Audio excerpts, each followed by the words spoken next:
आते हैं contract of guarantee पे।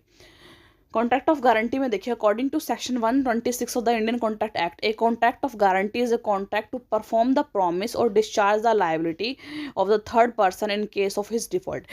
देखो इसमें सिर्फ क्या है, इसमें ये है कि अगर जो थर्ड पर्सन है वो अपना प्रॉमिस कंप्लीट नहीं कर रहा है या डिफ़ॉल्ट कर रहा है, तो जिसने गारंटी दी है वो उस प्रॉमिस को परफॉर्म करेगा और उसकी लायबिलिटी से उसको डिस्चार्ज करवाएगा। ठीक है, तो ये हो गया हमारा कॉन्ट्रैक्ट ऑफ गारंटी। यानी गारंटी हम देते हैं ना, ये मेरा गारंटर है, अगर ये मैं काम नहीं कर पाया तो ये मेरे तरफ से बिहाफ से पैसे देगा। गारंटर हम लेके आते हैं ना, एक इस चीज़ का पता होगा आपको।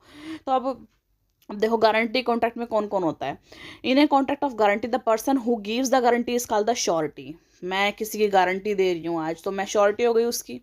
The person in respect to whom default the guarantee is given is called the principal debtor. जिसके लिए मैं गारंटर बन रही हूँ, श्योरिटी बन रही हूँ, वो हो गया प्रिंसिपल डेटर, देनदार। ठीक है, and the person to whom the guarantee, जिसको मैं गारंटी दे रही हूँ, वो हो गया क्रेडिटर, लेनदार। ठीक है, देखो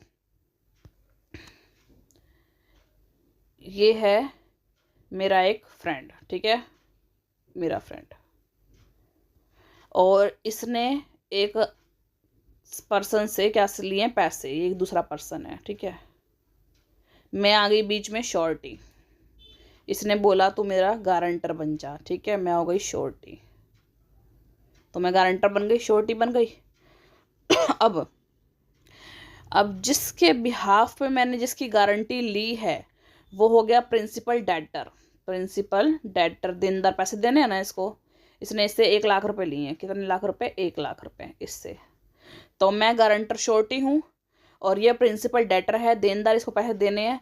और ये हो गया प्रिंसिपल क्रेडिटर, ये खाली हो गया क्रेडिटर, सॉरी प्रिंसिपल नहीं, ये हो गया क्रेडिटर, इसने पैसे लेने हैं। ठीक है, तो मैंने इसकी गारंटी ली है और इसको गारंटी दी है कि भाई अगर ये 1 लाख रुपए नहीं चुकाता तो मैं चुकाऊंगी। ठीक है, तो ये हो गया अपना गारंटी का contract. The contract can be oral और रिटन, ओरल भी हो सकता है, रिटन भी हो सकता है, but English law stipulate it to be writing. English law कहता है कि राइटिंग में होना चाहिए। Guarantee can be for the good conduct of a party in respect of loan के लिए हो सकती है, purchase of goods on credit, या तो कोई गुड्स क्रेडिट पे परचेज कर रहा है या कोई लोन ले रहा है तब गारंटी का केस आता है। ठीक है, for example A request B to give 50,000 to C.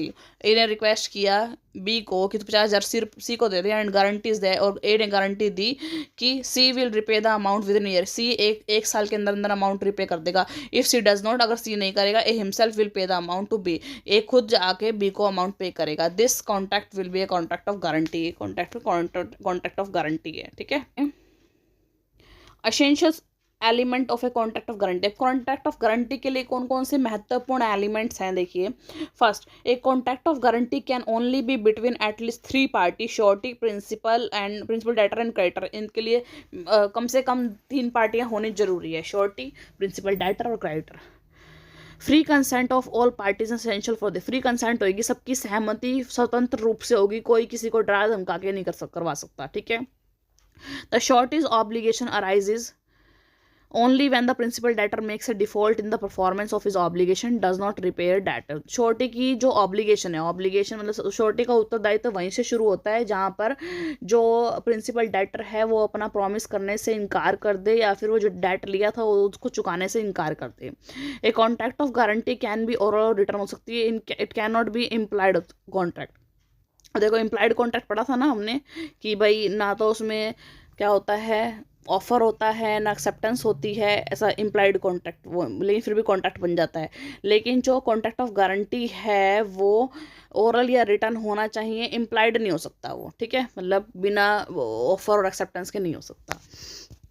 Till such time as the obligation of the principal debtor does not arise, the surety is also free from his obligation. देखो यानी मतलब suppose करो debtor को date चुकाना है, यानी जो 1 लाख रुपए लिए थे मेरे फ्रेंड ने, अगर उसने 1 साल का टाइम दिया है तो 1 साल तक मैं भी फ्री हूँ उस ऑब्लिगेशन से, क्योंकि 1 साल का टाइम के बाद देखी जाएगी कि वो चुकाता है या नहीं चुकाता, तो 1 साल तक तो मैं भी फ्री रहूँगी। ठीक है, लायबिलिटी से।